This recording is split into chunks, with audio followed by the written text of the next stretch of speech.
Welcome back to Scooter Coop, another edition. Today I'm interviewing probably one of the most recognisable faces in the West Midlands scooter scene today, Nick Maddocks. Right, Coops. Thank you for joining me. No seat. I'm going to start, this is obviously about subcultures and how we all started off. Me personally, I was a late 70s, that's when I came in after Quadrophenia. Yeah. Tell us about yourself, how did you get into the scooter scene? Same as myself, really. Quadrophenia. Seen a couple of scoots nipping around with all some of the older boys. I think it was Timmy Hodge, the first lad that I saw on a Vespa. Loved it, fell in love with it, and just followed the scene from there. And still with it now. You're still with it now, so that's 40 years on. Yeah. Is that non-stop or was it sort of There was a break. in and out? There was a break, yeah. A break of a few years, buying property and moving out of the area. And when I had the chance to get a house with a garage, another scoot came straight away. So I think, to be fair, most of our generation did the same. We either got married or we came in and out of it, but we're all back. Yeah. Or most of us are back anyway. Yeah. So what was your first scooter that you had? LI 150, but not a very good one. It's always breaking down. So I guess you learnt a lot from that scooter. Yeah. So you learn how to repair and you... Yeah, I bought an engine, put it together on my bench, put it in the scoot, run it, done another one, learn from there. Learn from there. So, I'm guessing that you must have been one of the first scooterists, as in going from mod to scooter boy. Yeah, I think Yarmouth 82, 83, the mod scene had sort of died, and me and my mate went, and we were still on scoots, was in Parkers. We were looking round, and people was like, "Where's all the mods gone?" Yeah. And I suppose back in Brum, it was just turning. And well, that really coincides with the end of the jam, didn't it? Yeah. 82, sort of the jam came out of it, and I noticed a lot of camouflage and a lot of lads, and a lot of people. And to be fair, on this area, Withall had a lot of scooters, didn't it? Yeah. So I came back. Parker went in the bin. We should have kept it. Still fit me, obviously. Of course, of course. Lights and mirrors went in the bin, in the skip, threw it all away, and cut down. I think I had an SX 150 at the time. Cut that down. Spanish special 150. Cut that down, and so off the top of your head, roughly how many scooters you had? Off the top of your head? 20, probably, roughly. 20? Yeah, roughly. There or thereabouts. Any favourites in there? Well, my favourite one I've not long got rid of. My rusty 61 that I've been all over Europe on, but fell into a bit of money trouble, so she had to go. Wish I'd never sold it. I think that and my TS1 that I ride now are my two favourite scoots. That's just... And obviously my first one that I ever had. I was just about to say... It was a D-Reg 150. Nobody ever gets over selling a scooter. The first one. 25 quid I sold that for. to a bloke in Alv Church, and as he went up, Bank Horse Lady fell off it. There goes an end of an era. Yeah. So I want to tell you actually about the scooter scene. When we go back to when we was all mods and that, I had mine pretty much early sort of the year April. Yeah. And as we rode through that summer, it was brilliant. And we came to the winter time, and obviously all the mods had open face crash helmets. Yeah. I was freezing. I used to go to work. I used to work in Birmingham City Centre, and remember that film, Trains, Planes and Automobiles, and the dog in the back of the van, and he was like frozen solid.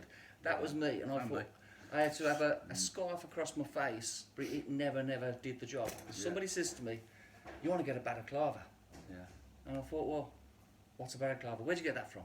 So I looked into it, and we went to the Army and Navy stores. Yeah.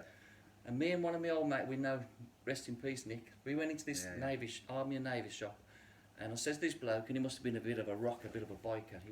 He didn't treat us too well. We walked in there with mods, a bit of attitudes, I suppose. And I walked up to this lad and I says, "I'd like a balaclava." And he says, "What colour?" And I says, "What you got?" And he says, "Navy blue or black?" And I says, "Navy blue." So he goes away, comes back, puts this navy blue balaclava on the table. And I looked at it, and there's just like the sash sort of like running line up. And I says, "You must think I'm a mug." I said, "I ain't buying that." He said, "What's wrong with it?" I said, "There's no eyes."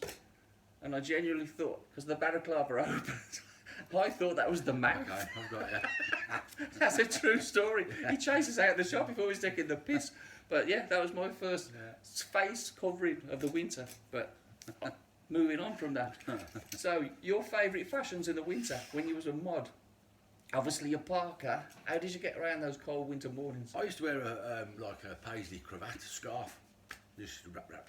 Did you have to travel far though? Was you all... Not so much in the winter, if I'm honest. Into town at work. Did you normally left with no gloves? Didn't have gloves. Council house kids. Did you come off it? Gloves. Yeah, a couple of times. My first one was a Vespa. Obviously the engine's on the one side, a bit heavier. My first rendition of Ice. I went round a corner, straight off. Lights and mirrors, sparks everywhere. Yeah. It always sounded worse. If you was only going slow, it always sounded worse. Yeah. But I've bent a few mirrors in one time. Yeah. You had your mirrors kicked in? Yeah. So not far from here. Yeah. I had three lads they were walking out. I was riding home one night and I just run out to the middle of the road. Oh, they was walking? Yeah. 3 rockers. Really? Yeah. I've had mine 3 times. Away. 3 times I've had mine kicked in, but while I was actually riding. Yeah. All right. There's some stories. There are some stories. So, moving back to the first club. The first club in this area, I'll let you name it. Freaks of Nature. Freaks of Nature. Yeah. How many members did you start with? A dozen, probably, roughly. And Tim Docker, Ratty, myself, Potter, rest in peace. Nick Bray, rest in peace. Steve Chandler, Dave Maddocks. And it got quite Gary Smith? Gaz Smith, of course, and Martin. Yeah? Do you have any lads come out of area to join? Obviously. Yeah, there's a few. Kings Norton, Kings, not that far. Yeah, it was, and how did you get that? How did you get that name, Freaks of Nature? It was something to do, if I remember, it was something to do with Backstreet Heroes magazine, which was a biker mag. Okay. There was a bike in there. There was a bike in there that's something on the petrol tank, if I remember rightly, and we just came up with the name Freaks of Nature. We pinched it from somewhere, but everyone was trying to find the most ridiculous, filthy names I could. So with the Freaks you of saying Nature, that, I think I've seen that bike, the Freaks of Nature bike. It must have been well publicised. Yeah, I think it was. Yeah, it was a centre spread in a Backstreet Heroes magazine. Okay. From what I can remember, it's a long time ago. And where was your watering hole where you met up at? Where was that? The station, Kings Heath. Okay. Amongst others, anywhere that would have us really in them days, because they didn't like you much. So. Because the Brum Runners had some in the city centre, didn't they? They had. And we all used to go to the outrigger, obviously. Yeah. But our meeting place was down at the station in Kings Heath for a while, amongst other places. I'd say where they'd let you in, because we were a bit troublesome at times. Of course. Went with the territory. Yeah. So in all that time, you must have been on 1,000 rallies, different things. I was trying to think this morning actually how many rallies I've actually been on, and it's not thousands. It can't be, impossible. But it's in the hundreds. Yeah, it's in the hundreds. And obviously with the club, I won't name it yet. Yeah. The club that you're involved with now, you've actually put on a lot of those yourself, haven't you? You've sort of. Yeah, we have. It's not a rally for us. We call it a scooter rally, Maddocks scooter rally, but it's not really a rally for us because it's just up the road for us. But it's a rally to some people. But it takes a lot of organising, doesn't it? And the camping side of it, and I mean that must take a lot of time. Yeah, we had 1,400 through the gate last year. Not last year, before COVID, 3 years ago now. 3 years. That's a lot of scooters. That is a lot of scooters. And it's going ahead in July this year, and we've already sold 900 tickets from a couple of years ago. So. And roughly, if you had to put a number on it, how many of them camp for the weekend? Well, the 2 pitches were full of tents last time. So you're talking a few hundred scooters. Yeah. So it's always a good weekend. So in all that time of all those rallies, what would be your favourite? If you had to think back, your favourite rally that you've been on? The European rallies are the best for me. The Lambretta rallies in Europe, they're the best for me. It's the ride there and the ride back. You know, I've ridden through the Black Forest in Germany on a Lambretta, a 1960 Lambretta, and it's. I was going to come to that. Yeah, but the Isle of Wight's always great memories. So what's the furthest you've travelled on a scooter? Southern Germany, really. Yeah, did Spain, but that was cheating a little bit because it's over the water on the boat. You're doing most of it on the boat, so. Yeah. And how many went in that sort of group? A good dozen of us. Any breakdowns? No. We had a chap that was with us, Mike the Bike. Everybody, we very well know Mike Davies. He changed. I think he changed. Was it shaft? I can't remember. On the side of the road, but it didn't need doing. He just felt it wasn't right, so he did it. And, yeah, but I went all the way to Geiselwind in Germany without touching my tools and back. So Lambrettas, they are reliable. I remember going on a scooter run from round here to Weston-super-Mare in about 1980. Many times, yeah. And we broke down. It took us every 10 minutes, 18 hours to get from here to Weston-super-Mare. Yeah, well, we did. Which, if you don't know the area, it's actually about an hour and a half run. But yeah, we did Weston 5 years ago. From here, from the Swan over the road, and we got to Alf Church and a CDI. Went on a Vespa.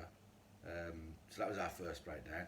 Then we got 10 minutes up Burial, just outside Alf Church. Somebody got a puncture, and an hour and a half later, we just got outside Alf Church, which is 5 minutes up the road. And of course, what's the mottos? Once one stops, you all stop. We tend to. And you're only as fast as there has been certain times the when we slowest haven't, rider. That's the scooter mentality. We tend to stick together. Did you go to the Isle of Wight scooter rally when they had the big riot? I was there. I think it was 86. Yeah, was it 86? I was there. I did 3 or 4 in the 80s at the Isle of Wight. Yeah. So what happened? So much different to what it is now. We were just stuck in a field in Newport. I've got pictures at home of me cut down scoots covered in mud, ripped jeans, hair all over the place, just covered in mud. And there was a riot. It was nothing to do with me. I heard it was due to the prices of the beer changing through the night. I think it was a bit of everything, everybody getting pissed. And somebody kicked off and that was it. And did it stop the scene for a while, didn't it? Yeah, I think a lot of people come out of it because of that. Yeah, it put a few off. Not me, I carried on rioting. Rioting or riding? He did say riding, he said riding. So that takes me to where a bit more up to date then. So the South Birmingham Scooter Club. Yeah. There it is. Yeah. If you want to buy one of these jackets, they're for sale. You can't have one. Follow the link below. When did that start roughly? What year were we talking? 99. 1999. We actually sat on the green at the Isle of Wight, and one of the lads said, "Why don't we start off a club up?" And there was 5 of us: myself, Pete Atwood, Mark Skip, Dave Maddocks, and Dave Skip. Them were the 5 of us. And we thought, yeah, we'll start a club up. And there was 5 of us. And we just done I was a t-shirt printer, so I'd done a couple of t-shirts for the lads, and we were off as a club, and it just went. So roughly, on a good day now, I say now because of COVID, on a good day, say in the last 12 months, how many scooters could the South Birmingham? We're about to find out because we've got a few things going on. There's a few lads who've left the club and started other clubs off because of COVID and bits and bobs. But we can still muster up 50 on a good day, easily. That's not a bad turnout at all, is it? Yeah. Another question regarding the South Birmingham. I mean, a lot of clubs have got their own anthems. Red light spells danger. How did that start? I don't know why. I knew he was going to ask me that today. I don't know. You don't know? I don't know. It just came about that everybody got up when red light spells danger. It's not really a northern song, is it? It's not really a scooterish song. It's Billy Ocean. It is disco, if you like, and it just became our anthem, and everybody knows that it's South Birmingham's anthem. Everywhere you go now, somebody asks for it, don't it? And as soon as it comes on, we're all up. That's I don't know why. You don't know why. That's fair enough. It just seemed to stick. Yeah. That's fair enough. I'd rather it been a Nevermind the Maddocks album, but there you go. So was you more a Sex Pistols fan than Yeah. I loved. I was into the chords and the jam a little bit. It wasn't my thing. Two-tone wasn't my thing at all. I loved the old Sky, Clancy Eccles, Alton Ellis, and Prince Buster and all that. Because my dad sort of brought me up on it. He had all the records, and when the mod scene came about, obviously the Who and the Kinks, Small Faces. I loved Small Faces, which are probably my favourite band of all time. Mine too. Yeah. But yeah, the jam and the chords, but the two-tone weren't my thing. And it still isn't, if I'm honest. But a lot of people are into it. It's not my thing. I'd rather listen to punk albums. But do you remember going back say early 80s on a Sunday, back at the old calf, Bing Hill? Yeah, Rendezvous Calf at Broad Street. Yeah. And the Rude Boys used to come over. Oh yeah. And on a Saturday afternoon, yeah. I remember those days very well. And incidentally, the Rude Boys, we were enemies back in the day, and the Skins. But the Rude Boys started getting into scooters. The Skins started getting into scooters, and now we're all pals. And we talk about it so often, about the things we used to get up to in town. scrapping each other, and we're all pals. Well, as a mod back in the 80s, you was probably the Yeah. most hated person, specimen. Yeah, probably. You couldn't go anywhere, Yeah, and they were yeah, going, it is. mods. Yeah. Everybody, and there were so many at that time, different cults, different skins, I think with the mod thing, it just became massive overnight. Yeah. And all the other youth cult or whatever movements, whatever call it, they just hated it because it just became so big overnight, and it just took everything else out. But as you say, now you go to a scooter club, there's still all those subcultures in it, Yeah. but everybody's sort of camaraderie now. Yeah, all the rallies that we go on, wherever you go, there's punks, mods, skinheads, rockabillys, psychobillies. So touching on what we said previously with the South Birmingham, and you've put a lot of stuff on yourself, organised it. Do you ever feel like you need to take a step back a bit now? Like I have done before. You've come out of it. But I always come back into it because I sort of miss it, and with our lot in our club, not that I don't trust them, because I do, I love them all, but I'd rather do it myself, because I know if I'm doing it myself, it gets done right. That's my take on it. But it takes a lot of time and effort out of your life, doesn't it? And to put on a show like... Well, myself and Simon Willits, we do Maddocks, and Simon works relentlessly hard. And there's a lot of hours. A lot of hours go into that. Yeah, but I do two charity dues a year. We have a start of season do, which is February, March, just to raise some money. Really, we've just had one. Raised 1,600 quid for 2 local animal charities around there. Fabulous. And we have a Christmas do. We try to keep it local. I've done Macmillan and Heart Foundation and everything else, but we try to keep it local. Very good. Or if somebody's been ill in the club, or their parents been ill, or the sons, daughters, whatever, we try to keep it local. So after 40 years on a scooter, and you said you've had quite a few, to be fair, you ever felt the need to change, maybe have a bit more speed? Well, as I've in got a TS1 as in the dreaded word, motorbike. I've got a TS1 that's quick enough for anybody, and if I want to get, I'm like an 18-year-old on that one, I'm out on it, and I've got a put that puts along. I've my Rusty, that had a caster in that, I did about 60, 63, if I was lucky. But my TS1's a lot quicker than that, and if I want to be 18 again, that's what I ride for a little bit of speed. But I have got a bike as well. I've got a 650. So you like your speed? Not really. It's just as you get older, a bit more comfortable. Yeah, I can ride to Germany on a Lambretta, but comfort is a thing, actually, isn't it? Yeah. Comfort is getting a on thing. a motorbike, getting off a scooter and getting on. You sit on an old 1958 Lambretta for half an hour. Yeah. How you feel it? You struggle. That's probably why I've got a bad back and can't move in the morning. Yeah. But it's nice having a bit of comfort of a bike, but scooter comes first. Always has. Always will. And in this area, I mean, this area being Withall, the South Birmingham Scooter Club, that's your home, and a lot of the lads sort of originated, and it's quite unique that everybody sort of stays in this area, like your schoolmates as such, and everybody sort of knows everybody's family, and their kids grow up. It's a funny area where we live around here. It's a nice little suburb. It's a great community. It is. Some people hate it. I love it. I'd never move from here. If I won the lottery, I'd still not move from there. And do you think that your kids will keep this sort of tradition going, as in the scooter scene? Yeah, I think so. I don't know about the scooter scene so much. My lads, they like the scoots, I'll keep the area going because they're up here every Sunday. You're still using the same pubs and the same. It is an amazing thing that community spirit still lives in this day and age, because and everybody knows each other around here, and everybody looks out for each other. That's great, really, in this day and age. Yeah. So you've been on these scooters for like the best part of 40 years. Yeah. And you've come out of it, but you keep being dragged back into it, and it's where you want to be. So the foreseeable future, do you think it's going to continue, or you think you're going to come out, or we're going to put a 2-stroke engine on your coffin? 2-stroke engine in my coffin. In your coffin. Start it up, whatever. smell the fumes. But I should ride. I'll carry on until I can't. So. And they say that, don't they? Because it's when you have an accident and you can't ride anymore, then people tell everybody else, get on it, use it, abuse it. Because when you can't, that's when you miss the twist and go thing, I get it. I have a laugh with everybody. I'm 2-stroke through and through. Geared scooters, I get the auto thing with everybody. I get, people getting arthritis and getting old, and getting bigger and they're getting harder to move around themselves. I get arthritis a bit, you know, but I should stick with gears and stick with my two strokes until I can. They have found a place in the scooter world, though, haven't they? Twist and goes. Yeah. I mean, when it first came into it, there was a bit of sort of not snobbery, but there was a bit of that's not this, that's not that. It was like the T5 when the T5 came about, the Mark 1 T5 with square headlight and slope back. Yeah. And the Jet 200 again. People frowned on it, you know. The new Jet 200.